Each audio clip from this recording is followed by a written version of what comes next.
डर एक एहसास में आपका स्वागत है।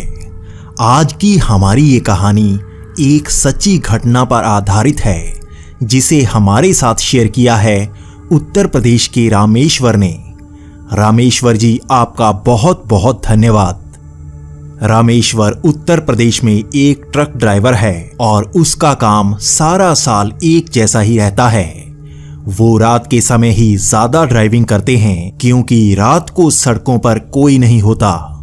पिछली सर्दियों को जब रामेश्वर अपने एक साथी के साथ सामान लोड करवाकर बंगाल की तरफ जा रहा था, तब उन दोनों के साथ यह घटना घटी। वो लंबा सफर करके आए थे और सुबह 3 बज चुके थे। वो सोच रहे थे आगे पेट्रोल पंप पर गाड़ी रोककर वो रेस्ट कर लेंगे, लेकिन वहां पर एक गांव के पास से गुजरते समय रामेश्वर को इंजन से थोड़ी आवाज आती हुई सुनाई दी। रामेश्वर जानता था ऐसी आवाज को इग्नोर नहीं करना चाहिए, लेकिन वो ऐसे ही कहीं रुकना नहीं चाहता था, तो वो ट्रक चलाता जा रहा था। लेकिन अब यहां पर एक गांव के पास से गुजरते समय बारिश के कारण सड़क खराब हो चुकी थी। कल आए तूफान के कारण सड़क पर पेड़ भी गिरा हुआ था, तो रामेश्वर ने सड़क की साइड पर ट्रक को लगा लिया। तब रामेश्वर ने भी अपने साथी से कहा, यहीं रेस्ट करते हैं, सड़क खराब है, सुबह चलते हैं। ट्रक को रोककर दोनों वहीं पर अंदर ही सो गए।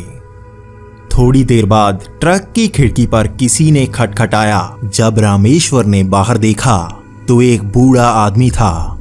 उसने भी खिड़की खोलकर उससे बात की तो उसे पता लगा वो सामने वाले गेट से आया था और ट्रक रोकने का कारण पूछ रहा था। रामेश्वर ने भी बताया कि वो बस रेस्ट के लिए रुके हैं। तब वो बुजुर्ग वापस चला गया। थोड़ी देर बाद एक और आदमी ट्रक के पास आया और दोनों से बात करने लगा। वो उनकी मदद करना चाहता था। उसने रामेश्वर से कहा, भाई हमारे साथ आ जाओ, खाना वाना खा लो कुछ, फिर चले जाना। अब रामेश्वर ने भी कहा, नहीं भाई, खाना हम साथ लेकर आए हैं, मदद के लिए शुक्रिया। तब उस आदमी ने कहा, कोई बात नहीं भाई, आजा, गर्मा गर्म खाना बनाकर खिलाते हैं, आप तो हमारे मेहमान हो।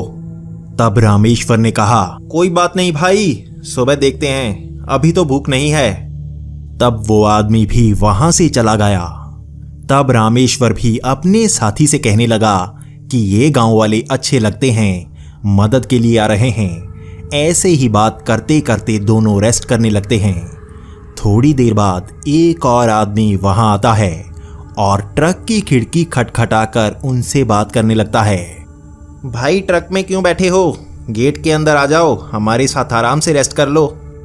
तब रामेश्वर ने भी कहा, मदद के लिए शुक्रिया, ट्रक भी देखना पड़ेगा ना भाई, तो रात को यहीं रहेंगे, आपसे सुबह को मिलते हैं, खाना खाकर ही जाएंगे। इतना सुनकर वो आदमी भी गेट के अंदर चला गया। तब रामेश्वर ने भी अपने साथी से कहा, कल इनसे मिलके जाएंगे और खाना खाकर ही जाएंगे।